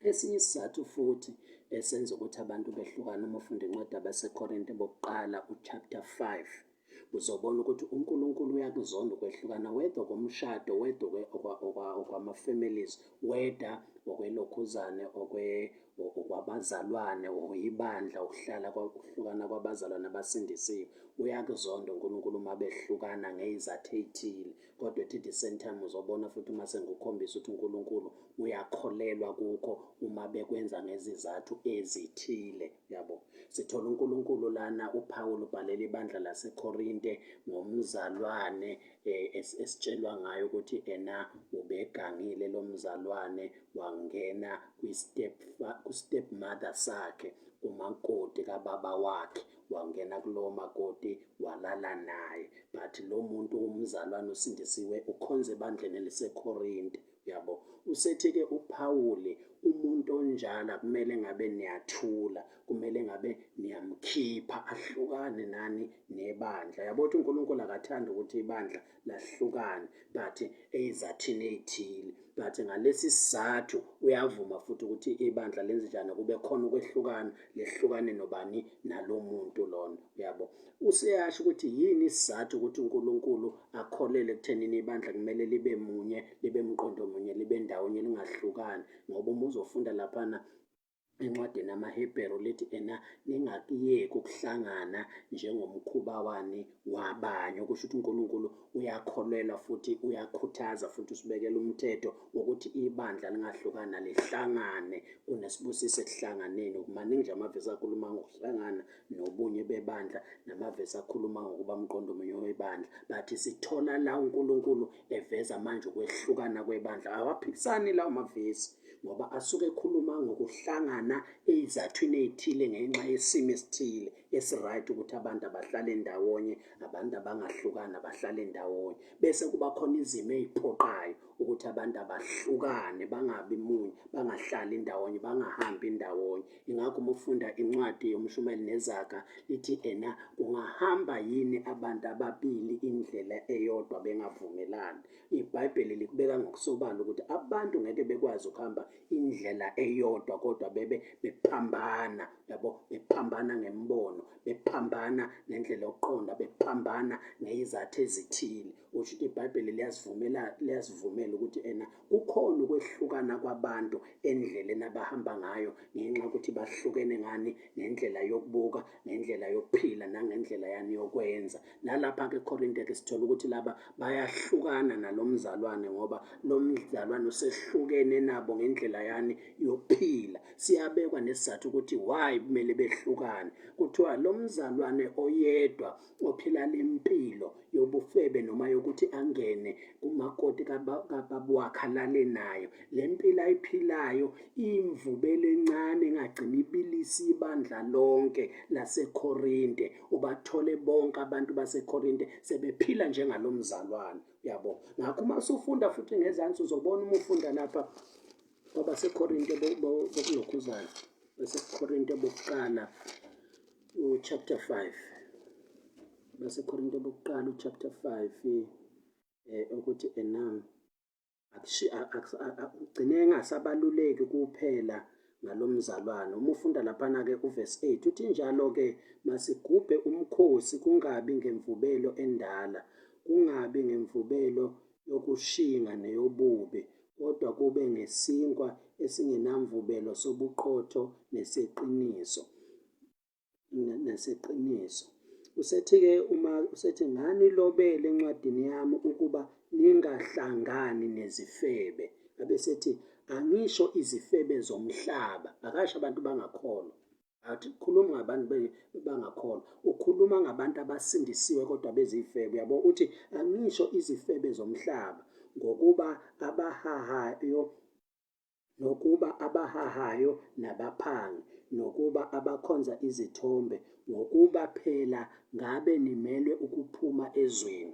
Uma ngiqonda kunitshela ukuthi hlukanani ney'febe, nihlukane nabaphangi, nabahahayo, nabakhonza iy'thombe bomhlaba. Bekumele nivele niphume ezweni, ngoba laba bantu niphila ezweni abakulo, emakhaya abakubo. Uma ngizothi phumani kubo, sho ukuthi kumele niphume emhlabeni, ngoba bagcwele umhlaba wonke. Ngeke nikwazi ukuhlukana nalaba bantu laba. Akakhulumi ukuthi asihlukane nabantu abangakholwa, uyabo, ukuthi singakwazi ukuphilisa ey'ndaweni abaphila kuzo, ukuxhumana nokukhuluma nabo, nakho konke ukuphila nabo. No, akakhulumi ngalapho. Ukhuluma nobani? Uthi kepha manje nganilobela ukuba ningahlangani nomuntu obizwa ngokuthi ungumzalwane uma eyisifebe, noma engohahayo, noma engokhonza izithombe, noma eyisithuki, noma eyisidakwa, noma engumphangi.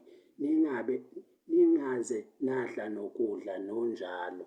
Yabothi la uNkulunkulu akafuni ukuthi ibandla lakhe lidivayideke, lihlukane phakathi, abazalwane bahlukane. Uthanda ukuthi abazalwane babe umqondo munye, abazalwane babe inhliziyonye, abazalwane bangakuyeki ukuhlangana uma icondition injani, i-right, yabo. But uma icondition i-wrong, sinabazalwane manje ababizwa ukuthi bangabazalwane basindisiwe, kodwa manje bazifebe, bangabaphangi, bangabahahayo, bakhonza iy'thombe, banezona abahleli kuzona. Uthi-ke nganilobela ukuthi hlukanani nabantu abanjalo. Ngithi usuyabona ukuthi iBhayibheli alikuvumi ukwehlukana kwabazalwane uma icondition i-right, but liyafuna ukuthi abazalwane bahlukane nabanye abazalwane uma icondition yalabo bazalwane or isimo salabo bazalwane sinjani, si-wrong, yabo. Ukuthi iBhayibheli alikuvumi ukwehlukana, futhi liyakuvuma ukwehlukana. iBhayibheli uNkulunkulu uyakholelwa kuphi? Ekungahlukanini ngey'zathu ey'thile, kodwa futhi uyakholelwa ekuhlukaneni ngey'zathu ey'njani, ey'thile. Kumele sizazi zonke lezi zinto ukuze siy'bhalansise, ukuze uma icondition i-right ukuthi ungahlukani nabantu, ungahlukani nabo, ungahlukani nomuntu oshade naye, ungahlukani nomuntu onjani, nama-family members akho, ungahlukani nabazalwane. Uma icondition injani, i-right, uNkulunkulu ukufuna ukuthi ube khona kulobo budlelwane lobo. But uma icondition ingavumi, ivunyelwa iBhayibheli ukuthi ihlukana, kumele uhlukane nalabo bantu, uhlukane nalezo y'ndawo, uhlukane nalobo budlelwane. It's for your benefit. uNkulunkulu usuke ecabangela wena, ebonela wena izinto ezokulahlekela nobungozi obuzokulahlekela ngokuqhubeka ube kuleyo mphakathi, ube kuleyo ndawo, ube kulobo budlelwane lobo, yabo. Konke lento uNkulunkulu usuke enze njani? Ecabangela abantwana bakhe, ngoba umuntu uNkulunkulu ubaluleke ukunazo zonke lezi zinto thina sesizenze zabaluleka ukunomuntu. Siqokela ukuthi kungafa umuntu uma kuzoprotect umshado, protect ama-families, protectwe amasonto, protect izinto ey'hlukeneyo. uNkulunkulu engaqondelela ukuthi kubhidlike lezo zinto, kulahleke lezo zinto, kuphila impilo yomuntu. Ingakho uJesu engayifelanga zonke lezi zinto, kodwa emfele umuntu, ngoba umuntu ubaluleke kunazo zonke izinto. Empeleni zonke izinto zibekwe zaba ngaphansi komuntu, umuntu wabangaphezu kwakho konke, ngoba umuntu ubalulekile. Ngakho kumele senze izinto zibaluleke ukudlula impilo yomuntu. Izinto hhayi ngoba siyidelela, asifuni ukulahlekelwa izinto kalula, but into esikhathaza, even ngathiwa imoto noma kuthiwa i-cellphone, umuntu uma sebona ukuthi leyo moto iyamhlukumeza, imdalela i-stress, imdalela, uyabona, izinto ey'ningi, yamconfuse, ifa njalo, iyamkhatha, ugcine leyo moto ayidayisa, ayilahle, ngoba uyabona ukuthi ubukhona bayo abusangisizi, abusangiyisi phambili, akusafezi injongo ney'nhloso engangiyitholele zona. Uqokela ukulahlekelwa ile moto kunokulahlekelwa impilo yakhe, ehlala ehlukumezekile, ephatheke kabi. Kanjalo-ke nalana uNkulunkulu umise zonke lezi zinto, including umshado, including ama-families, including amasonto, wayimisela thina lezo zinto lezo. Akuthini esimiselwe lezo zinto, ukuthi sekungaze kufe thina ngenxa yamasonto, kufe thina ngenxa yama-families, kufe thina ngenxa yomshado, kufe thina ngenxa yobudlelwane bonke obukhona emhlabeni, yabo. Lezi zinto yikhonela ukusiza thina, okungcono kungafa zona, kuphile thina, uNkulunkulu. Uma ulifuna nje iBhayibheli uzoyitshela liphikisana enhlobo, kuphela liyabhalansisa ukuthi kuney'zathu ey'phoqa ukuthi abantu abahlale ndawonye, kuney'zathu ey'phoqa ukuthi abantu abenze njani, abahlukane, yabo. Njengani nje uNkulunkulu wakhuluma no-Abraham ukuthi ena akahlukane nani, ahlukane nezwe lakubo, ahlukane nomndeni wakubo, ahlukane ney'hlobo zakhe. Uzobona ukuthi why uNkulunkulu wayemhlukanisa nalabo bantu abaseya kwelinye izwe uNkulunkulu owayezomkhombisa lona. Labo bantu ayekhulela kubo u-Abraham, uzobona ukuthi i-background yabo babekhonza iy'thombe, bekhonza ezinye izinto nananana. uNkulunkulu ubefuna ukuqala manje isizwe, lesi sizwe kuyisona uMesiya owayezogcine ezovela kuso. Ngoba emhlabeni izizwe ey'hlukeneyo zazikhonzela abanye uNkulunkulu, zazikhonzela izinto ey'thile. Manje u-Abraham uma ezoba isizwe sikaNkulunkulu, manje i-background nendawo ayihlala kuyo yayingamvumeli ukuthi angaba sendaweni enjalo. Kwabiza ukuthi uNkulunkulu ngenxa yalezo y'zathu eziningi ey'phathekayo, kwabiza ukuthi uNkulunkulu akamhlukanise nezwe lakubo, akamhlukanise nabantu bakubo. The same God elithi iBhayibheli uyakuzonda ukwehlukana, usuke ekuzonda ngey'zathu ey'thile, kodwa zikhona izathu ey'menza ukuthi uNkulunkulu afune umuntu ukuthi ahlukane nezwe lakubo, ahlukane ney'hlobo zakhe, ahlukane nabantu abathile, ahlukane nobudlelwane obuthile, ukuze kusizakale lowo muntu lowo, ukuze kuphile lowo muntu lowo, ukuze kuvikeleke lowo muntu lowo, ukuze kube khona injongo kaNkulunkulu eyivimbekile eyizophumelela uma lowo muntu ehlukana nalabo bantu, nalezo y'ndawo, nalowo ma-families.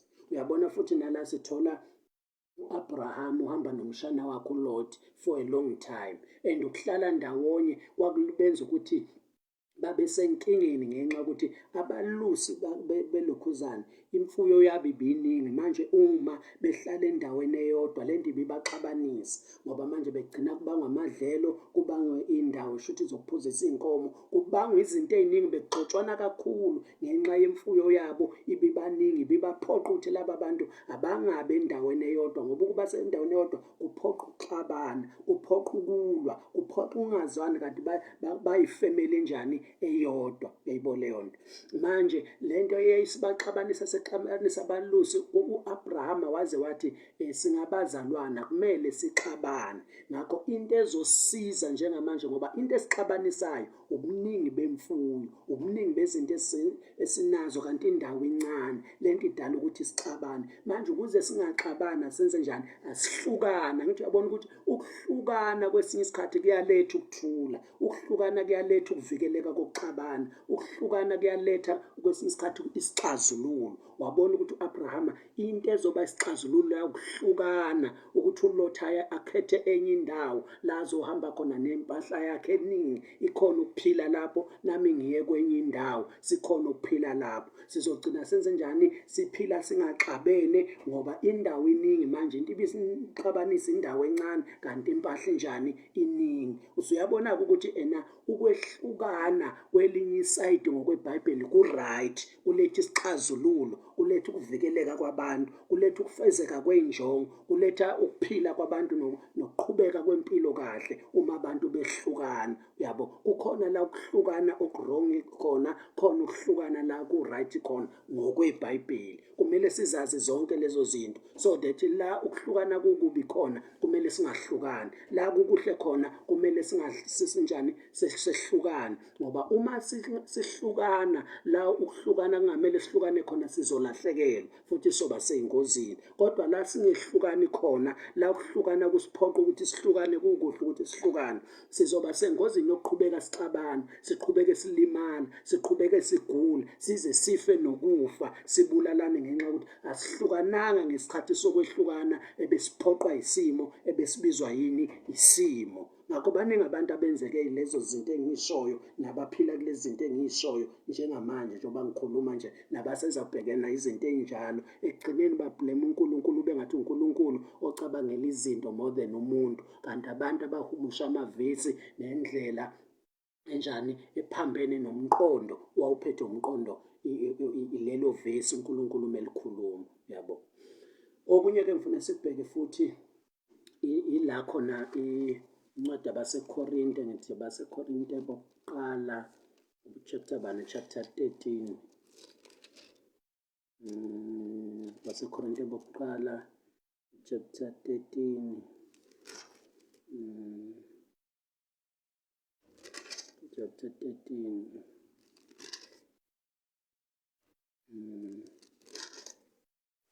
chapter 13 la uPhawule ekhuluma khona ngendlela yokukhonza. Chapter 11, chapter 11 uthi ena, uma ufunda uverse 17 uthi ena, kepha nxa ngiyala ngalokho anginibongi ukuthi nibuthana kungekukho okuhle kepha kukho okubi. Uverse 18 uthi ngokuba okokuqala nxa nibuthana ebandleni ngizwa ukuthi kukhona ukwahlukana phakathi kwenu, nganxanye ngiyakholwa yikho. Yabo, uthi into embi engiyizwayo njengamanje uthi uma nibuthana ebandleni ngizwa kuthiwa kunokwehlukana phakathi kwenu. Yayibona leyo nto? Uthi ena kunento engiyizwayo ukuthi kunokwehlukana, ukubiza lapha ngamavesane angenhla uthi ngizwa kuthiwa khona into embi uma nibuthana ebandleni, uthi khona ukwehlukana. Ukwehlukana ukubiza ngento embi, abesethi kodwa lokhu kwehlukana okuyinto embi, abesethi uma eseqhubeka uthi ena ngizwa ukuthi kukhona ukwehlukana phakathi kwenu, abesethi nganxanye ngiyakholelwa yikho. Yabo, ukuthi ukwehlukana kumele ngokwenxanye singakholelwa yikho, ngokwenxanye sikholelwe yikho. Kumele sazi ukuthi ngokwenxanye siyakulahla, ngokwenxanye siyakwemukela. Ngokwenxanye asikuvumi, ngokwenxanye siyakuvuma. Ngokwenxanye siyakuphasisa, ngokwenxanye asikuphasisi. Kumele sazi ukuthi iBhayibheli linalowo mqondo nje, liphethe ukukholelwa kwehlukaneni nokungakholelwa kwehlukaneni, ekukuvumeni ukwehlukana ngenxa yezathu ezithile nokukuphasisa ukwehlukana ngenxa yezathu ezithile. Uma singezukwazi leyo nto siphasise nje ukuthi abantu abahlukani neze neze, sizoba seyingozini uNkulunkulu wayibekela ukuthi kube khona ukwehlukana. Zisehlele lezo iy'ngozi uma singehlukani. Sibe seyingozini uNkulunkulu abengafuni ukuthi sihlukane kuzo, ngoba thina sijaha ukuthi nje abantu abahlukane, emshadweni abahlukane, emasontweni abahlukane, emakhaya abahlukane. Kuney'ngozi ey'zosehlela nezinto ey'zosilahlekela kulabo bantu esihlukana nabo ngey'zathu obonayo ukuthi besingaphila nabo. Ngakho kumele lezi zinto siyiphasise zombili, sizenze y'baluleke zembili, siyibhalansise zombili, singalahlekelwa ama-benefit azo zombili. Ukungahlukani nokwehlukana konke ngokweBhayibheli kubalulekile, kuvela kuNkulunkulu. Kumele siwazi ama-condition akhona ukuthi sihlukane uma sekunjani, akumele sihlukane uma sekunjani. Njengoba kade silokhu esikhoda nje ukuthi beyikhonjwa izathu ukuthi iziphi izinto okumele zenze ukuthi abantu behlukane emshadweni, iziphi izinto zenza ukuthi abazalwane bahlukane nabanye abazalwane. Besitshelwe izathu lapho ukuthi akumele nehlukane uma kunje, kumele lehlukane uma kunje. Ngakho zonke lezi zinto kumele sizazi, so that uma sesihlukana noma singahlukana ama-benefit akhona siwathole futhi singalahlani, sijethi siphambene noNkulunkulu neBhayibheli. Kumele siwazi ukuthi iBhayibheli likubhalansisile zonke lezo zinto lezo. Manje-ke uma usufunda-ke ulokhuzane uvesi 19 uthi ngokuba kumele kube khona amaqembu phakathi kwenu ukuba abaqinisileyo phakathi kwenu babonakale. Kumele bekhona amaqembu, yabo, kumele kube khona ukuhlukana ukuze aba-right bezobonakala ukuthi ibapha aba-right njengoba basebehlukenele baba ngamaqembu. Uthi kumele amaqembu ebekhona. Ngamanye amazwi, ngokwelinye isayidi iBhayibheli lifuna abantu babe enhliziyonye, abantu babe munye, abantu babe mqondo munye. But at the same time iBhayibheli liyavuma ukuthi abantu uma benhliziyo munye khona abanye abagangayo okumele kuhlukwane nabo, kube maqembu bese kubonakala ukuthi laba abangapha nabangapha ibapha ababuka kahle, abakhuluma kahle, nabaphila kahle, naba-wrong. Because ukwehlukana uma besahlangane kanje ngeke uzukwazi ukubona ukuthi ibapha aba-wrong. But uma abantu sebengamaqembu uyakwazi wena ukukhetha ukuthi laba impilo yabo inje, laba izenzo zabo zinje, laba kuhlukanwe nabo ngenxa yokubi nalokho. But uma ubabuka labo ubona ukuthi hhayi laba bahamba kahle, bakhuluma kahle, babuka kahle, baphila kahle, benza kahle. Kusiza lapho futhi ukwehlukana, kusinika ukwazi ukubona ukuthi ibapha aba-right. Uthi ngoba kufanele kube khona amaqembu ukuze kubonakala abanjani aba-right. ngoba uma besahlangene kanje bavela abantu befakwe kuphi esakeni elilodwa zifangavinye kuthiwa ibandla lalaphana liyabheda, abantu abasindisiwe bayabheda. Yingenxa yalaba bantu abathi uma bephila ezonweni kodwa bengafuni ukuhlukana nalaba abaphila impilo engcwele, bafuna ukuthi bendawonye. Manje umuntu uvele bafake esakeni elilodwa zife ngavunye, kanti kumele behlukane. Uma uzazi ukuthi wena lo muntu lona uphila ezonweni, iBhayibheli lithi lize lasho lathi umuntu owenza lokhu nalokhu nalokhu, lithi umzalwane onjalo nenzani njani, ningahlangani naye. Lithi ningambingeleli, ngisho umbingeleli, ningadli nokudla ukudla naye. Kusho ivesi lapha incwadi yabaseKorinto chapter 5 uthi hlukanani nalowo mzalwane lowo, uyabo. Ngoba njengamanje abantu bagcina bengakwazi ukuya endaweni e-right ngoba bayazi ukuthi kule ndawo e-right babona abantu aba-wrong abakhonza khona. Umuntu anquma athi mina uma kusakhonza osibanibani laphana njengoba bengabaphangi, njengoba bezifebe bekhonza la, ngeke ngikwazi ukuya khona kuleya ndawo leyana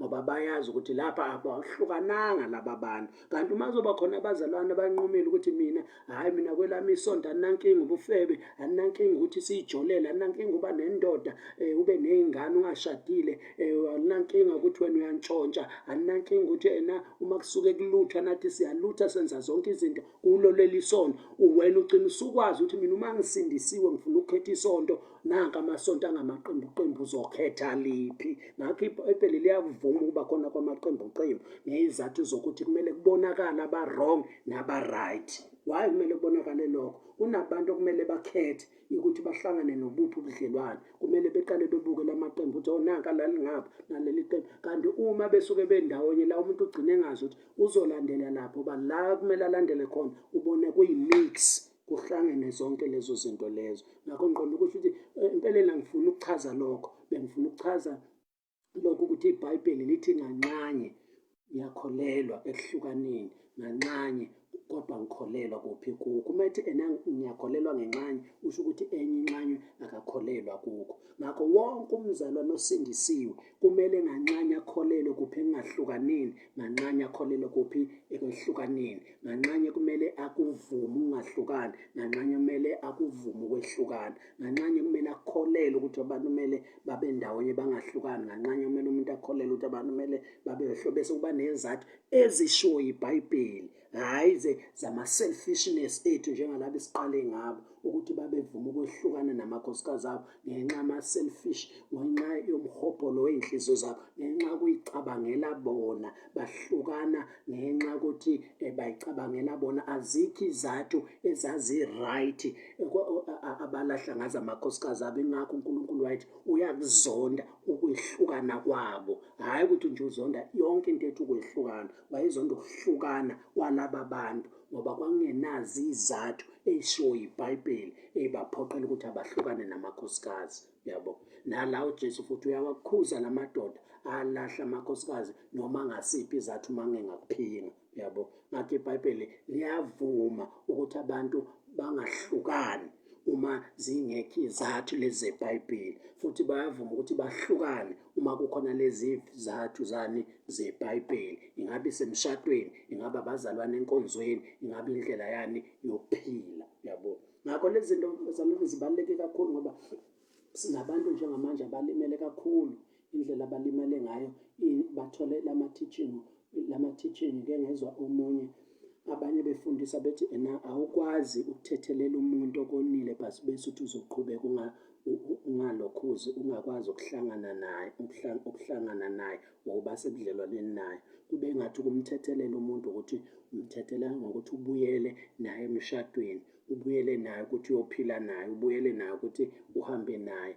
That is wrong ngokweBhayibheli into ekanjalo. That is wrong ngempela, ayikho scriptural leyo nto. Ngoba uma uzobuka iBhayibheli nje uNkulunkulu wamthethelela uMose, but akaqhubekanga noMose ukuthi uMose aqhubeke ehole u-Israyeli ahambe eyomngenisa ezweni lesethembiso yize semthethelela. Ngoba siyathola uMose ukuthi usezulwini, nangebonakala uma uJesu ekhazimuliswa lapha entabeni, kuyabonakala ukuthi uMose ukhona ezulwini, yabo. Ngakho uNkulunkulu noma wahlukana noMose or wamyeka ukumsebenzisa ukufaka endaweni ethile noma uqhubeka no-Israyeli, but akusho ukuthi uNkulunkulu akamthethelelanga. It doesn't mean ukuthi umuntu uma ekuthethelela sekuphoqeleka ukuthi akubuyisele endaweni abekhiphe kuyo. Uma ubexosha emsebenzini ngenxa yokuthi ubutshontsha, uma sekuthethelela akusho ukuthi uzobonakala ukuthi uyakuthethelela ngokukubuyisela emsebenzini, ngokukubuyisela esikoleni, ngokukubuyisela ekhaya, mhlawumbe ubusekhaya lakhe uganga wenza izinto ezimbi bese uthi wena ubungamthethelelanga uma ungambuyiselanga ekhaya. No, that is amanga lawo, ngoba ukumthethelela umuntu akumshintshi.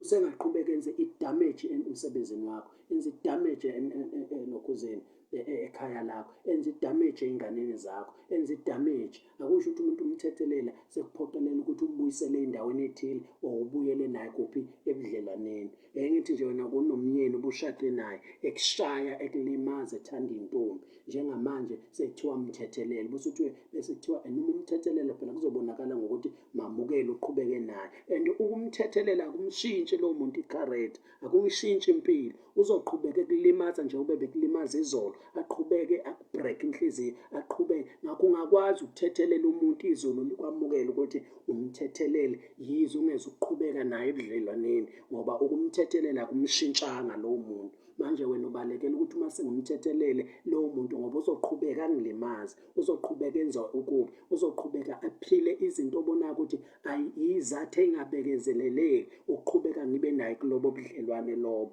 Izinto ezingiphoqayo kwesinye isikhathi ukuthi ngigcine ngingene ey'ngozini, ngingene ey'meni ey'ngadestroy impilo yami. Manje abantu abanjalo kumele bathethelele, kodwa uhlukane nabo, yabo, uhlukane nabo, ngoba ukubathethelela ngeke kubashintshe, kanti ukubathethelela uphile nabo ukufaka wena engcupheni nasengozini nasekufeni. Ngakho la bantu bathethelele bese wenze njani?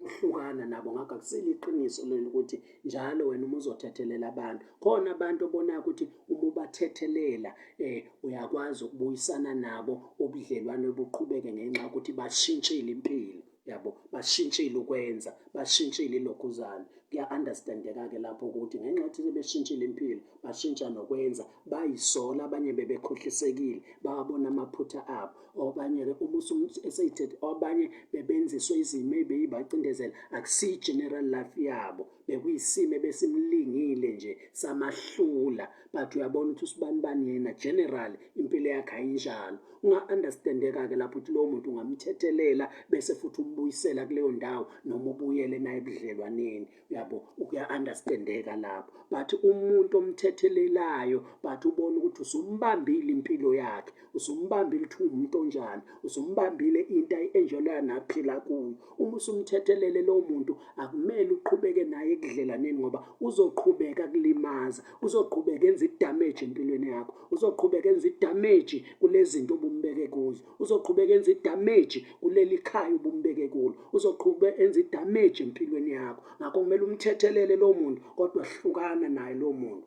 hlukana nalezo iy'ndawo, hlukana nalabo bantu, hlukana nalabo bazalwane, hlukana nalabo bantu obuhlangane busebudlalwaneni nawo. Uma ubathethelela akubashintshanga, abashintshile impilo yabo. Manje abantwana baNkulunkulu bagcine bengena ey'ngozini zokutane belimazwa the same bantu ababalimaza izolo. uNkulunkulu abaphulukisa laba manxeba ngoba babathethelele, kodwa bangavuma ukuhlukana nabo, yabo. Ngakho kubalulekile lama-teaching anje, ngoba mningi umonakalo owenzekile ebandleni kaNkulunkulu, kubantwana bakaNkulunkulu, befundisiwe ukuthi awukwazi ukuthethelela umuntu wena umthethelelanga umuntu uma kuwukuthi uthi umthethelela kodwa usafuna ukuphila naye, uhlale naye. Ungahlangana nawe umuntu endleleni ngoba umthethelela, umbingelele, nixoxe, nihleke, nihlukane, but not ukuqhubeka uyohlala naye ngoba akashintshile, i-attitude yakhe isenjalo. Uzoqhubeka akulimaze ngani? Ngendlela abekulimaza ngayo. Ngaphandle kuma kuwukuthi njengamanje yabo bangikhuluma lento nje, abanye uthola ukuthi baphila kuma-families, baphila ey'ndaweni ey'thile, abanayo indawo, baphoqelekile ukuthi babe kulezo y'ndawo ey'thile. Labo bantu kumele bazi ukuthi bazobathethelela laba bantu ababalimazile, bacela uNkulunkulu abelaphe, bese beyahloma ikhali, behlomela ukuthi bazophila ungaphila kanjani, enye i-teaching leyo ukuthi ungaphila kanjani-ke endaweni ephoqelekile, mhlawumbe umsebenzi, mhlawumbe isekhaya, mhlawumbe isendaweni ethile. Uyabona ukuthi abantu bayakulimaza and usubathethelele. Abanye bayabona ukuthi abanye bayiyekile ngisho leyo msebenzi, abanye bayayeka nalamafamilies, abanye baphuma ngisho emakhaya abo ngoba bebona ukuthi labantu siyabathethelela but abashintshi bayaqhubeka bayasilimaza. Abanye-ke kuyenzeka uthole ukuthi akulula ukuthi aphume kuleyo family, aphume kulowo msebenzi, aphume kuleyo ndawo ngoba uphoqelekile. Sekumele lo muntu kacitshise ukuthi for lesi sikhathi-ke usazama indlela zokuphuma noma indlela zokuphila zokuthola ezinye indawo ongaya kuzo. Ungabe uphila kanjani? Sekudinga ikhali nokuhloma ukuthi ukubekezelela leyo condition leyo ungenza kanjani, yabo. Hhayi ukuthi sikhuthaza ukuthi njalo uma kukhona izimo wena ngeke ukwazi ukuyibekezelela. No, yingakho bengilokhu ngisho ukuthi amanye amaphutha akusizo zonke izathu okumele zisihlukanise nabantu. Khona ezinye izathu okumele sikhule sikwazi ukuyibekezelela, sikwazi ukuyithwala, sikwazi ukuphilisana nabantu. Babekho abantu abaphefethi. Kubo bonke abantu esoya kubo nabo banama-mistake namaphutha. Ngakho mina uma ubalekela amaphutha athile uzowafica, ngeke ukwazi ukuphila nabantu. Ngakho angiqondile ukuthi mina bonke abantu kumele uma ukubona abantu abanamaphutha ahlukana nabo. No, lapho kumele ukhule, uqine, engathi uyukhula, uyuba flexible, ukwazi ukuphila nabantu, ukwazi uku-understand abantu, ukwazi wena uba nendlela ukuthi abantu noma ungabashintshanga kodwa ungaphila kanjani nabantu abanjalo. But kunabantu obonayo ukuthi isimo sakho siba bucayi, isimo sakho siba sengozini. Kungaba khona nokufa ukuphila nalabo bantu, kungaba khona nokuvaleleka ngokwezinto zakho ne-destiny yakho nezinto ey'ningi ongagcina usuba ungabizwa, ney'ngozi ey'ningi ongagcina okusuke kuphoqa isimo. Yabo, ngikhuluma ngesimo esikanjalo mina esisuke siphoqa ukwehlukana, ukuthi ukuphoqa ukwehlukana kanje. Lapho-ke angeke ukuthi abantu uy'tshele ukuthi awubathethelelanga ngenxa yokuthi uhlukanile nabo. Uzobathethelele 100%, 100% uma kusuke kunjalo. Noma uhlukene nabo, usuke uhlukene nabo ngenxa yezimo ey'thile, ngoba ubone ukuthi ukuqhubeka nabo laba bazalwane basindisiwe impela, banokulunga kaNkulunkulu emoyeni, but abanayo impilo engcwele. Impilo yabo iyakulimaza, impilo yabo inzima. Ngakho hlukana nabo. Awusho ukuthi uma uhlukana nabo abasindisiwe, abakholwa, basindisiwe, but la emhlabeni impilo engcwele, ngoba impilo ukulunga abanakho ngokukholwa uJesu kuqondene noNkulunkulu, akuqondene nabantu. Into eqondene nabantu impilo engcwele. Impilo engcwele into ephilwa yibo, kanti ukulunga kaNkulunkulu ngokukholwa uJesu akusiyo into ephilwa yibo, into abayimukelayo. Ngenkathi bemukela uJesu bamukela ukulunga, babuzwe ukuthi balungile bengakaqali ukuphila. Kodwa uma sebephila nabantu sekudingeka ubungcwele, ngoba ibona ubungcwele obenza ukuthi baphile nabantu. Kodwa umuntu uma engenabo ubungcwele, ewumuntu ohlaphazayo, ewumuntu odelelayo, ewumuntu onoconsi, ewumuntu olimazanayo, lowo muntu aqhubeke esindiswe benokulunga kaNkulunkulu, but uyihlukanise nalowo muntu, uthethelele kodwa uhlukane naye, ngoba uzoqhubeka ekulimaza, uzoqhubeka ubrekheka, uzoqhubeka uyulotha, uzoqhubeka uba down, uba phansi, ngenxa yokuthi lo muntu umthethelele waqhubeka naye engashintshile attitude, engashintshile impilo yakhe. Manje izoqhubeka leyo mpilo ikulimaza. Ngakho abazalwane abanjalo kungcono ukuthi labo bantu bathethelele, but senohlangana nabo ezulwini, la kuzobe sekuphilwa khona ngokulunga kaNkulunkulu, ngoba la emhlabeni kusaphilwa ngobungcwele. Yena ulungile ngokulunga kaNkulunkulu ngaphakathi, kodwa ngaphandle akanayo impilo engcwele, uyalimaza mekhuluma nomenza. Hlukana nabantu abanjalo, ngoba uma bekulimaza awukuzofika ndawo, uyushona phansi, uyubhrekeka. Ziningi izinto ohluleka ukuzenza empilweni ngenxa yokuthi inhliziyo yakho ilimele, ilinyazwe abantu abanjalo, iyavuza. Yabona ubudlelwane bakho abuvuthi noNkulunkulu, awugcwele, akwazi ukuthi uvuthe wena ube strong enkosini, ube inhliziyo yakho ibhrekekile, iphansi, iweak. Yabo, ngakho uNkulunkulu akayifuni izinto enjalo. Ufuna abazalwane bebe strong, ufuna abazalwane bebe powerful, ufuna abazalwane bebe namandla, bavuthe. Ngakho zonke izinto uNkulunkulu ubekela amavesi eBhayibhelini ukuprotect abazalwane, ufuna ubulungiswa. Ingakho uNkulunkulu engafuni ukuthi abantu belahlekelwe ubudlelwane abazobhenefitha kukho, ngoba banamaphutha basheshe bephume ebudlelwaneni ngamaphutha amancane. Futhi akafuni uNkulunkulu ukuthi abantu bahlale ebudlelwaneni kanti ebona ukuthi lobo budlelwane buyabalimaza, kuyingozi kubo, uyafuna ukuthi bahlukane. Ngakho kumele sikwazi zonke lezo zinto ukuze sikwazi ukuyibhalansisa, sikwazi ukulokhuza. Sengivala, mina kunabantu abaningi nje in life, anginaye neyodwa umuntu engimbambele izinto angenzele zona, nomuntu engazi ukuthi ngimbambele izinto akwazenza empilweni yami. Abangikhuluma kabi abantu abaningi abangi-criticize ukuze bona bemukeleke kwabanye abantu.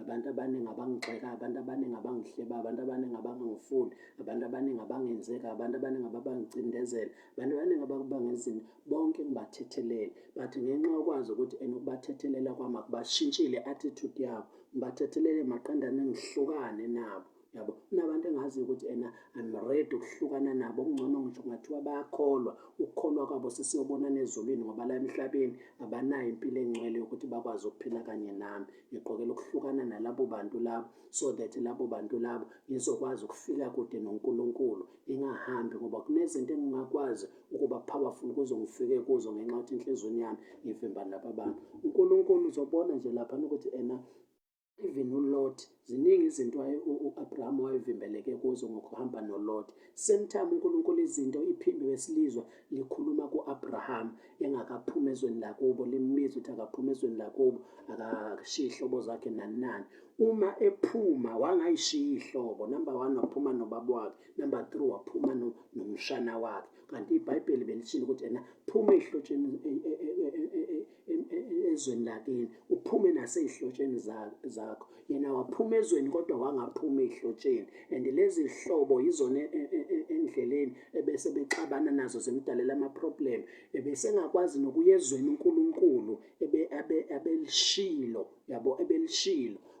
Wahlala kwenye indawo ulokhuzane until kwaze kwafa ubaba wakhe, ngoba ubebona ukuthi shuthi ukuhamba ibanga elide nobaba wakhe kuzoshaya indabeni kababa wakhe. Ngenxa yokuthi kunobaba wakhe wamenza waba nama-delay ukuthi akuye leyo ndawo ngoba ecabangela ubaba wakhe, waba ne-delay. Kunabantu othi uma uhlangane nabo empilweni, uhamba nabo ungahlukani nabo, ube nama-delay. Number 2, endleleni eseshonile ubaba waqhubeka wahlala nomshana, kwaba khona ukulwa nengxabano nokuphazamiseka nezinto ey'ningi angakwazi ukukhululeka kuzo ngenxa yokuhamba nomshana until bahlukana nomshana. Uma sebehlukana nomshana kwakhona ukuthula, kwakhona ukuphila, kwakhona ukukhululeka. Number 2, iphimbo esilizwe likhuluma ku-Abrahama engakaqali ukuphuma ey'hlotsheni zakhe. Uma esehlukene nobaba wakhe, esehlukene noLot, siyalizwa leli phimbo liyabuya lizokhuluma, ngoba kunezinto ekaNkulunkulu ey'vimbakalayo kwabanye abantu ngenxa yobudlelwane abayixhumeke kubo, abayifake kubo, abahamba nabo. Ingakho iBhayibheli li-serious endaweni yokungahlukani nokwehlukana. It's for ama-benefit abantwana bakaNkulunkulu. Likhuluma ngokungahlukani nokwehlukana ukuthi sikuhloniphe, ngoba liyazi ukuthi sibhenefithaphi uma sihlangana nabantu singahlukani nabo, sibhenefithaphi uma sihlukana nabo ngey'zathu ey'thile. Konke lokho kubalulekile ukuthi ukwazi njengomntwana kaNkulunkulu. Yabo nje mina kunabanye abefundisi obona ukuthi angibabukeli phansi, ngiyazi ukuthi bazingceli kaNkulunkulu, basindisiwe and ba-gifted, but angikwazi ukuqhubeka ngibe nabo ngoba ngangibona ukuthi ukuhamba nabo ngeke ngifike la kumele ngiye khona, indlela ababuka ngayo. I remember one day ngisahlala eGoli, omunye umfundisi engangihamba naye engake ngaya kuye nginezimo nje ngifuna isiluleko nokuthi angithandazise. Ngathi ngifika kuye, ngaleso sikhathi ngangisakhonza komunye ebandleni lomunye umfundisi. Ngathi ngifika-ke kulo mfundisi ngangibone be-advertise izinto zokukhulekela nakho konke, kuyibandla nje elikhulu. Uma ngifika kuye wangibuza ukuthi ngikhonzaphi, ngamtshela ukuthi ngikhonzaphi. Ngingase ngimtshelile, wayesethi kimi uma ufuna ukuthi uSathane engakwazi ukukwahlula noma akubalekele, kumele ukhonze la kukhona inceku, ube under i-umbrella yenceke epowerful, ungakhonzi esontweni lomfundisi owumfana nje ongasatshwa uSathane. Yabo, kwathi uma ikhuluma leyo nto, mina ngabuka indlela akhuluma ngayo ukuthi awukwazi ukukhuluma kanjalo encekweni kaNkulunkulu ewuzakwenu, owazanayo naye, nisebenza kanye nayo, uyibize ngomfana. Kumina kwangikhombisa ukuthi uma ngizoba ngaphansi kwekhava i-umbrella yomuntu okanjalo, angikoze ukukhula ngendlela engizofika la uNkulunkulu angifuna ukuthi angifikise khona. Angikuze ukuncela zonke izinto ey'zobe y'phela kuwe, kumele ngifunde okunye ukuphimisa into ey'vela kuwe nendlela yakho yokubuka. Ngithatha okunye okuncane, manje vele ngiyapha endaweni engizodla kuyo kancane, okuningi kumele ngikuphimise ngoba sengibona indlela abuka ngayo nananje. No, angikhwalifai, noma ngiyingane yena engaphezu kwami, but angikhwalifai ukuthi umuntu ongaka engakwazi ukungifida ngoba kuncane izinto engizozidla kuye. Ngahlukana naye kanjalo ngenxa yendlela yakhe yokubuka. Omunye umfundisi wafika kimi naye wayefuna ukungithatha, ngayeka ukuhlangana naye nakuba sebudlalweni naye ngoba wangibuza ibandla engangikhonza kulo ukuthi linjani. Ngamtshela, wangibuza ukuthi ukukhonza kulo likusiza kephi, liyakunika into ethile nethile. Obvious lalinganginiki lelo bandla lelo, futhi langaze lingithembise lezo zinto, futhi ngangingayilindelanga lezo zinto wayengibuza zona. Yena kwakumele nje uma efuna ukungisiza angisize. Uthi uma seligxeka lelo bandla ethi kumele ngabe likunika u-1 no-2 no-3, kumele uthathe inamba yami. Ngayithatha inamba yakhe ngangamfonela ngoba ngase ngibonile ukuthi kimina akukhombisa ukukhula, ukuthi yena afuna ukuzenza muhle ngokuthi agxeke elinye ibandla, ngokuthi acriticize elinye ibandla, abeke ezinye izathu ukuthi bayangenzelani izinto. Ibandla leli lalingangithembisanga lona. Yiqiniso ukuthi ngangiswele nginey'dingo, but lezo y'dingo ngangaze sasibaningi kulelo bandla esasiswele, sasiza izisebenzi kulelo bandla ababengasizwa. Mina ngedwa kwakumele lingisize mina ngoba nginjani. Ukukhuluma kwakhe kwangenza ngimbone ukuthi akakhulanga ngendlela yomuntu engimdingayo, engathi uma ngihamba naye ngisebudlelwaneni ngingaphansi kwakhe angifikise kwezinye iy'ndawo uNkulunkulu angibizele kuzo. Ngahlukana empeleni, ngashona ilanga ngikuxoxela ngey'ndawo engidlule kuzo, amasonto nabafundisi engihlukane nabo. Hhayi ngoba ngithi abasindiswanga, hhayi ngoba ngithi abakho gifted, hhayi ngoba ngithi abekho anointed, kodwa ngoba ngibona ukuthi indawo uNkulunkulu angibizele kuyo noma izinto angibizele kuzo ezinye ngeke ngikwazi ukufika kuzo. Khona omunye nje engahlukana naye ngoba njalo uma ngihlangane nawo besebenza ukukriticize bonke abafundisi, athi bonke abafundisi babheda, bonke abafundisi ba-wrong, abesencoma mina, athi mina ngi-right. Manje ngiyibuka ukuthi mina bangaba wrong kanjani abafundisi, mina ngedwa ngibe right. Ngabona ukuthi okay, into ezokwenzeka la sekumele njalo ngihlale ngumnelisa kule nto angenzayo ayisho kumina. Sekumele ngihlale ngiyiveza ngale ndlela azongincoma ngayo. Sekumele ngihlale ngazi ukuthi nginesikweletu manje, so senginomsebenzi umthwalo omningi ukuthi njalo ukuze ngiqhubeke ngamukela kumele ngenze yonke into athi labafundisi aba-wrong ngiyeke, athi yena i-right ukuze ngisebenze naye. Ngabona ukuthi angimdingi umuntu enjalo empilweni. Hhayi, angimlahlanga ngenxa yokuthi ngithi akasindiswanga, akasiyincinga kaNkulunkulu. Namanje ngiyamhlonipha ezincinga kaNkulunkulu, kodwa ngabona ukuthi akufanele ngibe sebudlelwaneni naye, kumele ngihluka. Baningi abefundisi engihlukane nabo, baningi iy'ngceke engihlukane nabo, baningi abazalwane bahlukane ngey'zathu eziningi ezayiphoqa ukuthi ngihlukane nabo, yabo, ngihlukane nazo for my benefit, for ukuphila kwami, for icebo uNkulunkulu analo ngempilo yami, for izinto ey'ningi okumele ngiy'gcwalise empilweni, for izinto ey'ningi okumele ngikhule ngiphile kuzo. Ngakubalela izinto ey'ningi ney'ndawo ey'ningi ezinye engihlukene nazo, nabantu abaningi abanye bengisebudlelwaneni engihlukenile nabo, ngenxa yokubona ukuthi labo bazalwane labo, ukuhlangana nabo impilo yami endaweni eyodwa, isithathe endaweni eyodwa, ingivalela iminyango, angikwazi ukuqhubeka nabo ngoba bey'tshela ukuthi kumele ngibe ngaphansi kwabo, banginyathele, bangigxobe, bangikwazi ukungisebenzisa iy'njongo ney'nhloso zabo, but babulale onke amaphupho nama-dreams ami. I don't need abantu abanjalo empilweni. Ngihlukana nabo hhayi ngoba ngihambe ngibagxeka, ngibakhuluma ukuthi babi ngoba mhlasimpe ngithi abekho right. Ngihlukana nabo ukuze babe bahle, babe right, bele, but mina ukuze ngikwazi ukufeza iy'njongo, iy'nhloso zikaThixo ngempilo yami. I don't need abantu abanjalo in life. Ngakho ngiqonde ukusho ukuthi kubalulekile ukuthi abazalwane bangahlukani, ingabe isemshadweni, ingabe isemasontweni, ingabe isempilweni kuma-families, uma kuwukuthi ama-conditions eBhayibheli noma izathu zeBhayibheli ziyavuma ukuthi abangahlukani, noma ngathiwa kunama-mistake namaphutha akhona lapho. Kanti futhi kubalulekile ukuthi abazalwane abahlukane, ingabe kuthiwa isemshadweni, ingabe kuthiwa mhlasimpe isesontweni, ingabe kuthiwa abazalwane, ingabe kuthiwa mhlawumbe kuyifamily. Uma ubona ukuthi izathu zeBhayibheli zethi hlukana nabantu abanjalo, ithi for ukunakekeleka kwakho, ukuvikeleka kwemizwa yakho, kwengqondo yakho, kwe-health yakho physically, ukusizakala kwakho ne-health yakho spiritually, nakwisoli yakho, kanye nokuphila kwakho isikhathi eside, because abanye bafa before time, abanye bashawa ngisho nazi i-stroke ngenxa yokuphila nabantu ababahlukumezayo, ababathomentayo, abenze izinto kubo. Come out kulabo bantu labo. It's not the will of God ukuthi uthethelele labo bantu, but uqhubeke nabo. IBhayibheli likhuluma ngokwehlukana. As long ungalaleli lelo zwi akumele ublame uNkulunkulu because uNkulunkulu ukululekile. Uma kukuthi kunendlela uyabona ukuthi funa indlela yokuphuma kulabo bantu, funa uma uthi akaphumeki, thandazela indlela yokuphuma, cinga indlela zokuphuma kulabo bantu labo. Abantu abaningi ubonayo ukuthi labo bantu bakriticize wena ukuze bamukeleke kwabanye abantu, balenze kabi igama labanye. Khona abanye abantu, omunye sesivala, omunye owayekwazi ukukhuluma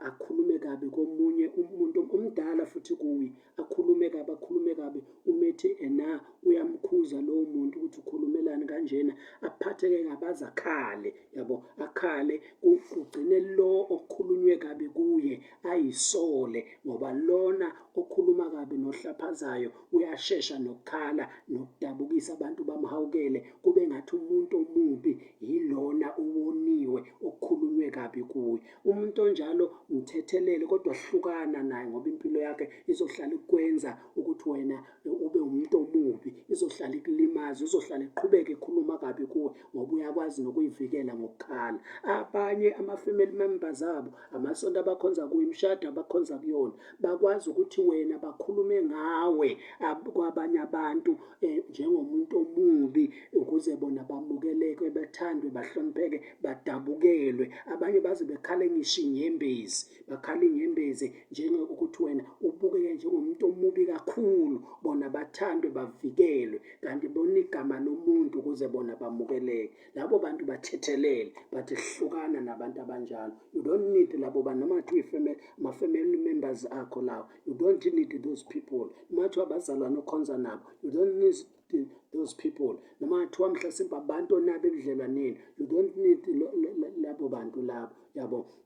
Impilo yakho ibaluleke ngokwanele ukuthi kumele uyinakekele. uNkulunkulu impilo yakho uyisindisile emoyeni, but uyibeke ezandleni zakhe emphefumulweni nasemzimbeni, wakunika nekhala ukuthi inakekele, uyivikele, ungavumi impilo yakho idamejwe abanye abantu nangokuhlakanipha kwabanye abantu. Forgive bonke abantu abakonile, but yazi ngokwama-condition eBhayibheli, uma usubathethelele abanye, ukuthi khona abanye kumele ubuyele nabo ebudlelweni emva kokuthi ubathethelele, kodwa khona abanye kumele ungabuyeli nabo ebudlelwaneni, ngoba ukubathethelela kubashintshanga, bazoqhubeka bephile ngendlela ekulimaza izolo, besazophinda ngayo futhi. Okunzima nokuthi leyo ndlela uma uyibona ukuthi awukho kwamanye ama-levels, kunzima ukuthi ungaphila nalabo bantu labo, uzolimala, uzobrekheka, uzogula, uzoshawa i-stroke, uzofa before time. Hlukana nabantu abanjalo, so that impilo yakho izolifulfill icebo likaThixo, izoba healthy, ingezukufa before time, so that impilo yakho izophumelela ey'ntweni eningi. Kunabantu othi uma uhlukana nabo uphumelele empilweni, kunabantu ozothi uma uhlukana nabo ube healthy, kunabantu ozothi uma uhlukana nabo uphile kade, kunabantu ozothi uma uhlukana nabo kube khona into zakhe beyivalelekile zivuleleke, kunabantu ozothi uma uhlukana nabo kukhona into zakhe seyidamejekile izoqala phansi zivuke. Hlukana nalabo bantu, it's for your benefit njengoba lamavesi ebhaliwe la okwehlukana, kanti futhi it's for ama-benefit ethu ukuthi lezi zinto lamavesi abhalela athi singahlukani nabantu kalula. Ingakho kumele sikuhloniphe ubudlelwane, ungayeki abantu kalula nje wena ngenxa yamaphutha athile okubekezelelayo ubalahle. Ungabalahli abantu abanjalo, because you need abantu empilweni, ngeke uphile ngaphandle kwabo. Ngakho hlonipha ubudlelwane nabantu, ungalahlekelwa abantu ulula, ungathi singekho nje izathu iphathekayo nezinzima neyiphoqayo uvele uhlukane wena nomyeni wakho nomfazi wakho, uhlukane nabantu okhonza nabo, uhlukane mhlawumbe nama-family members akho. Kunezinto ezokulahlekela, yabo. Even athiwa abantu labo bantu abakholwa, we need them ngama-gift uNkulunkulu namathalente abaphe wona, yabo, ngokwamatalente uNkulunkulu abaphe wona. We need labo bantu, akumele sihlukane nabo ngezathu singakwazi ukuphila, yabo, nabo, unless izathu seyiphoqa ukuthi asihlukane nabo, asihlukane nabantu abanjalo. Forgive them, ungabikho noyedwa umuntu ongamthethelele, uyekele kuye kukho ongabenzela, uyekele kuNkulunkulu. But uma kuwukuthi abashintshanga, uyaphoqa ukuthi uhlukane nabo. Hlukana nabantu abanjalo, uNkulunkulu ukubhekile, nezwi loNkulunkulu liyakubheka kulokho. So for ukuvikeleka kwakho nokusizakala kwakho, be blessed in Jesus' name.